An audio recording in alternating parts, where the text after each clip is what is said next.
I ironed his shirts for court without knowing they were for court. That's the kind of irony I deserve. Me, with the spray starch and the good hanger, smoothing out creases on a future where I don't exist.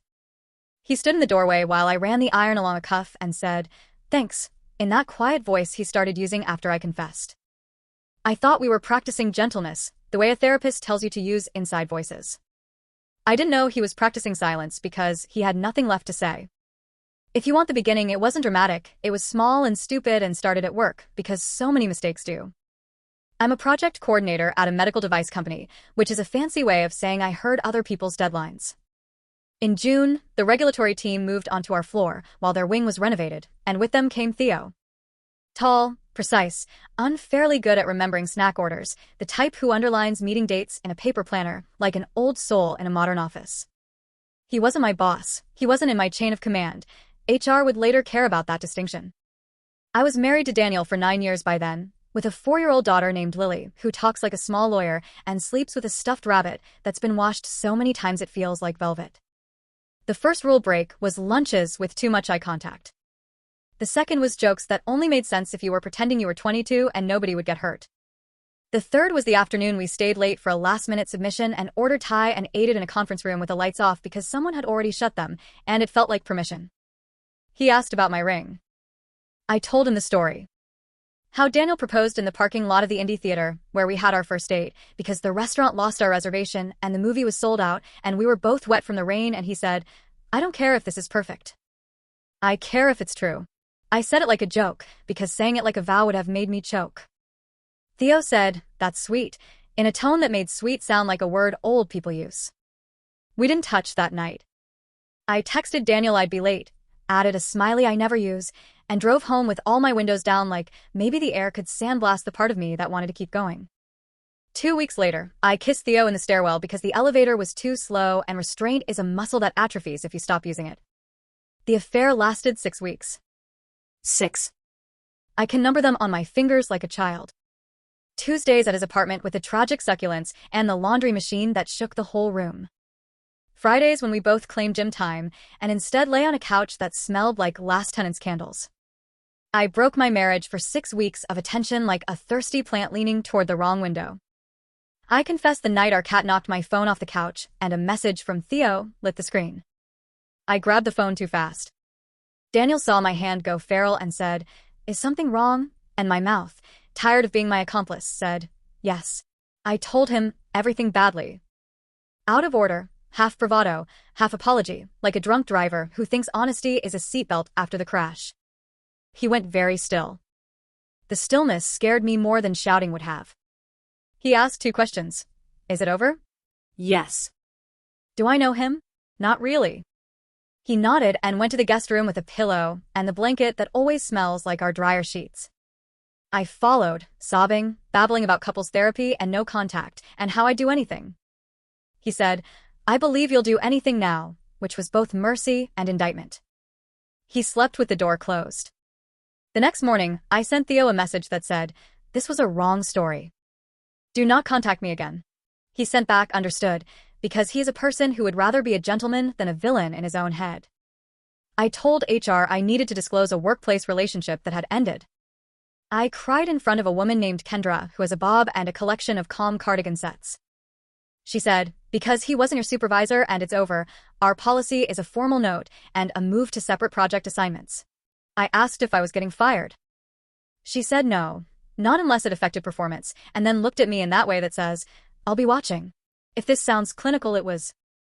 Real life doesn't give you the romance of consequences. It gives you forms. Then I started the project of becoming the perfect wife. I say project because I treated it like a plan I could work if I just color-coded hard enough. I put Daniel's favorite coffee back on auto-ship. I packed Lily's lunches with cutesy notes and cut her cucumbers into stars. I set reminders to switch the laundry, so he never had to smell mildew. I texted him my location and passwords without being asked.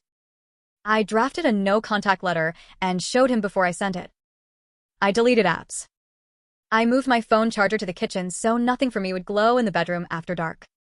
I cooked family dinners even on nights when I used to order pizza because I pretended meatloaf could repent for a mouth that lied. I scheduled individual therapy for myself and couples counseling for us. I bought the good toilet paper because nothing says I understand dignity like paper that doesn't sand your skin. Daniel did not rage. He did not beg. He did not quiz me. He said, "Okay, and thank you, and I'll be back after Lily is asleep." He moved into the guest room and stayed there. He kept our routines for Lily intact: breakfast, drop-off, reading logs, bath. He took the top off our family calendar and rewrote his name on days he would do pickup, then did pickup on days that weren't his when my car had a nail in the tire. He kissed Lily's forehead and my cheek like I was a neighbor who had loaned him sugar. I mistook the kindness for forgiveness. I mistook the quiet for work. I thought we were walking through a valley together. He was walking out. Couples therapy lasted 4 sessions. The therapist, a woman with a linen dress and a fountain pen, said phrases like attachment injury and safety plan and rupture/repair. I nodded and wrote them down like vocabulary. Daniel said he would participate because he wanted to be sure we tried. He showed up on time, told the truth, and looked at the therapist's bookshelf when I cried, which I did every session, big dramatic tears that felt like proof of sincerity. He did not give me the scene I craved. The elbows on knees, voice breaking. "I want to stay." Instead, he said, "I don't feel safe here," in a voice that sounded like the end of a meeting. He asked for structured separation. The therapist suggested in-home separation for Lily's stability while we decided. Daniel agreed, but he never said the word decide. He said, "We'll see." He slept on the futon anyway, even after I offered to trade because my back is worse. He said, "I'm fine," and he was. He was fine in a way that happens when you detach from the thing that can hurt you. I became excellent at contrition. I turned down alcohol at a friend's 40th and said no thanks to early happy hours that used to feel like oxygen. I let Daniel see every bank statement and offered to remove myself from the joint credit card I had used to buy a dress for a man who wasn't my husband. He shrugged. I sent emails to my sister and my mother explaining that, yes, it was my fault, and no, they didn't need to hate Daniel for moving into the guest room because he was allowed to have space.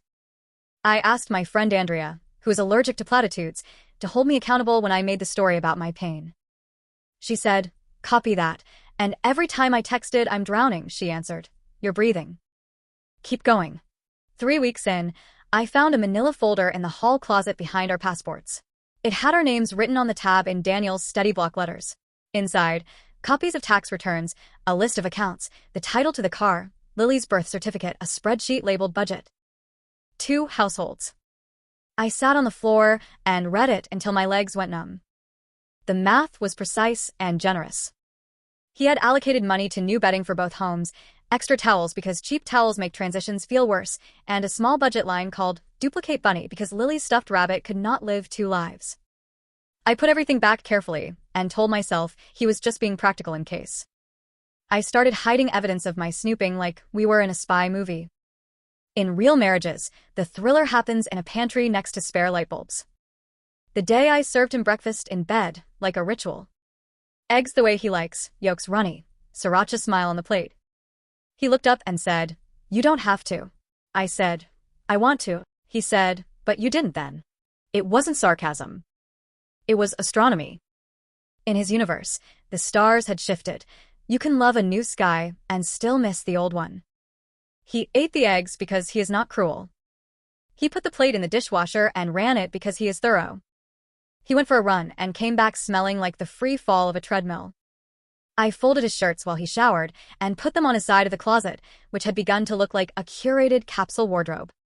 Half empty, deliberate, ready to move. My therapist told me to focus on change I could sustain whether he stays or goes. She warned me against the grand gesture relapse, where you set a table with candles and sorry speeches and then never clean up the wax. I listened and disobeyed. I booked us a sitter and made a reservation at the restaurant where we celebrated closing on the house. He came, on time, wearing the blue shirt I love. He ordered sparkling water and a steak. I wore a dress I had bought before the affair. The timeline mattered to me, like fabric could know guilt. I told him I was reading about betrayals that happen in small neglects long before a big one. He said, "I'm sure it's a good book." He didn't add for someone else, but I heard it. When the check came, he reached for it the way he always had. I said, "Let me," and he let me. I thought it was progress. It was conclusion. He filed for divorce 4 days later. I learned at 7:18 a.m. on a Thursday when a man with a clipboard and a badge knocked on our door while I was packing Lily's snack. He said my name in the tone of a person delivering something nobody wants and handed me a thick envelope. I signed the little paper with my maiden name because nerves do strange things with old identities. The envelope said petition for dissolution of marriage and, in parentheses, no fault. Our state requires a waiting period. 60 days. Unless there's violence, which there wasn't. Inside were words like petitioner, him, and respondent me, and proposed parenting plan, and request for equitable division. He had already done the parenting class the county requires. He had included a proposed schedule, 223, which is balanced and annoying in logistics and good for small children who need short stretches away from each parent. He had attached a spreadsheet that looked a lot like the one in the closet but with clearer lines. I called him. He was on his way to work. He answered because he always answers unless he's in a meeting or the phone is dead. You filed for divorce, I said, brilliant detective that I am. Yes, he said. Why didn't you tell me? I asked, as if telling me would have made me ready. He said, because I didn't want to argue about a decision I already made. The quiet wasn't a tactic. It was a boundary. We can talk with the mediator, he added. He had already scheduled a mediation session for the following Tuesday. He had CC'd my email. I had not checked it because my inbox is a junk drawer, and I wanted the universe to give me grace for being messy. I went to work after dropping Lily at preschool because I didn't know what else to do. I told my manager I had to leave early for a family matter, and she looked at me with the eyes of a woman who has watched her friends fall off cliffs and nodded. I didn't tell anyone in HR because our HR had already seen enough of me. I took the long way home to cry in the car where no one would hear the animal sound grief makes when it realizes you can't negotiate. Daniel was at his brother's by then. The house was neat and echoey. The cat followed me like a question. I sat at our dining table, the one we built from instructions and an Allen wrench, and read every page of the petition and then read it again until the legalese became a poem I hated. Mediation is not a courtroom. It's a conference room with a box of tissues and water that sweat in their plastic. The mediator was a man with a neutral face and a habit of drawing lines on a legal pad when people spoke. He said, I'm here to help you reach agreements you can both live with, and I wanted to say, I wanted a life I could live with my husband, but I didn't because this was not that service. We agreed to joint legal custody and roughly equal parenting time. We agreed to keep Lily in her preschool and split extracurriculars and buy duplicate car seats. We agreed Daniel would keep his retirement and I would keep mine, and we would sell the house in the spring because buyers like azaleas. We agreed on right of first refusal for overnight childcare and on no introducing romantic partners to Lily for 6 months unless we tell each other first. Daniel spoke calmly and didn't look at my hands when they shook. Every time I tried to talk about feelings, the mediator would gently redirect to logistics. Feelings aren't enforceable. My lawyer, hired after I realized I could not wing the rest of my life, told me Daniel's petition was vanilla no fault, very fair. She said words like community property and separate accounts and temporary orders hearing if needed, and then said, you will want to apologize in every email. Don't. Keep it to facts. She told me to stop writing paragraphs and start writing bullet points. She asked me for statements about finances and the summer schedule. I gave her a novel. She turned it into 3 lines and a date. That is what lawyers do. They turn your heartbreak into math. I am grateful for math because it keeps you from drowning in interpretive dance. The shame show never stopped, but it stopped being public. I didn't make a Facebook post. I didn't subtweet. I told a few close friends. Andrea brought over takeout and did my dishes without announcing she was doing my dishes. My mother cried on the phone and then asked what day she could have Lily for the zoo next month because that is love in my family. Schedules. My sister sent me a list of apartments with in-unit laundry and one with a porch she insisted would grow herbs if I believed in basil. I toured 3 and picked the one with the best light and the worst carpet because I needed sun more than I needed texture.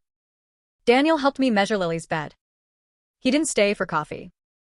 He said, text me when you're settled so I can drop off the extra bunny. He had already bought it. Of course he had. We labeled one A and one B on the tags so Lily could tuck them in at each house and not feel like she was betraying anyone's rabbit.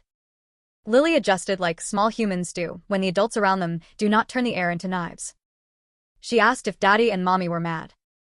We said no. She asked if we were still a family. We said yes, just a different kind. She asked if her birthday would have 2 cakes now, and we said yes, and she said, cool, because 4-year-olds have an excellent concept of win-wins. We went to parent-teacher night together and sat on miniature chairs and laughed quietly at her crayon self-portrait that looked like a chic potato with hair. We stood on opposite sides of her and clapped at the class song.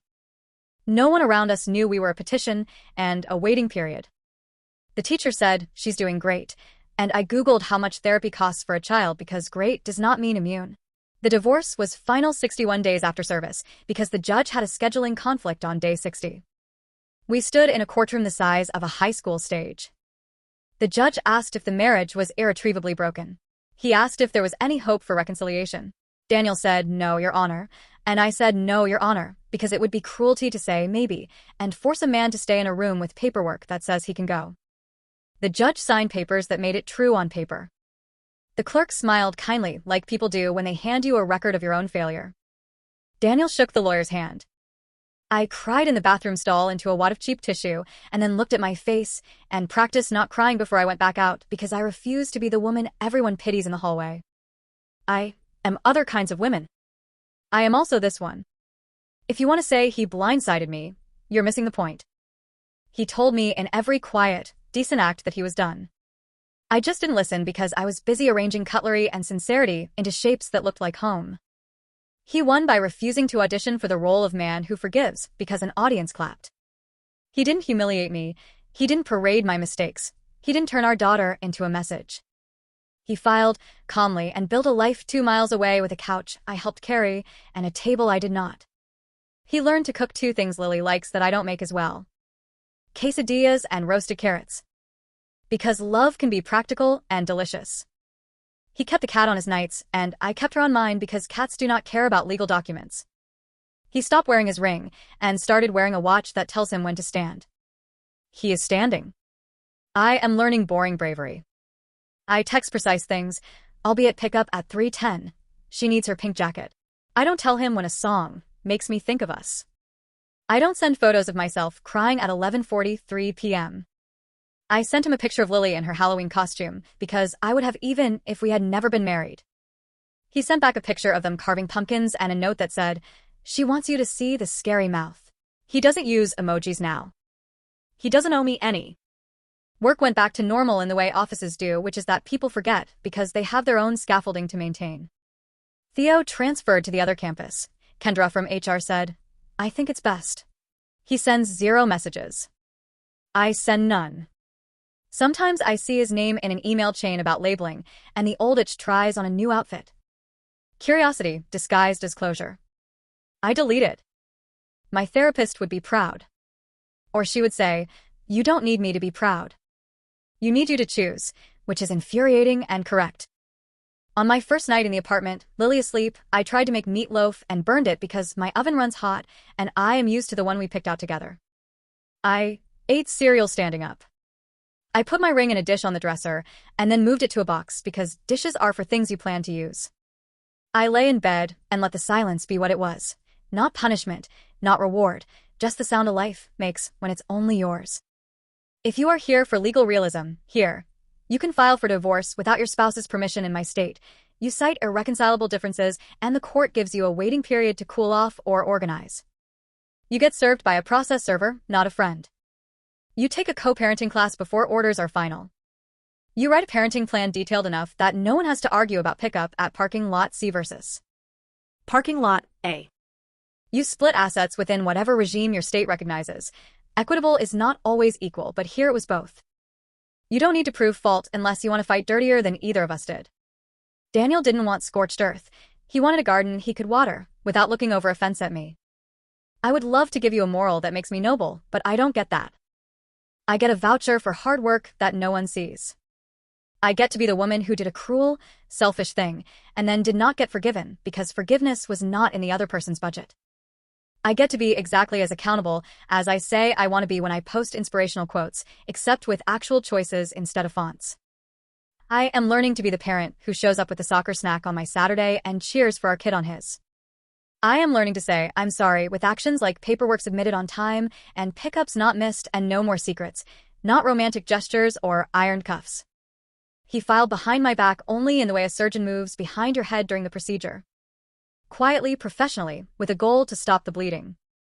He said nothing because the words would have been about hope, and he didn't want to sell me any. He let the court speak for him, and the court used the plainest language. Done. He wins not because I lost him but because he chose himself without cruelty and chose our daughter without turning her into proof. He wins because he kept his dignity when mine was on sale for attention in a stairwell. He wins because he will go to sleep tonight in a bed he made, and I will go to sleep in one I am learning to make without casting my shadow over his door. I still iron his shirts when it's my week, and I have the time because Lily's school uniforms need it, and the iron is in my closet, and some habits are just useful, not symbolic. I hang them for myself, and I hang them for the person I'm trying to be, someone who does the unromantic, necessary work and doesn't expect applause. When he picks Lily up and she runs down the hall shrieking, "Daddy," I hand him the backpack and the duplicate bunny and the folder of school notices, and I say, "See you Tuesday." He says, "See you Tuesday." We are two people keeping a promise to a small person. We are no longer married. He is okay. I am not, and also in the ways that matter, I am. The story ends where it should, with him walking away the first time I made him small, and me finally standing at my full height, even if there's no one left to measure it against.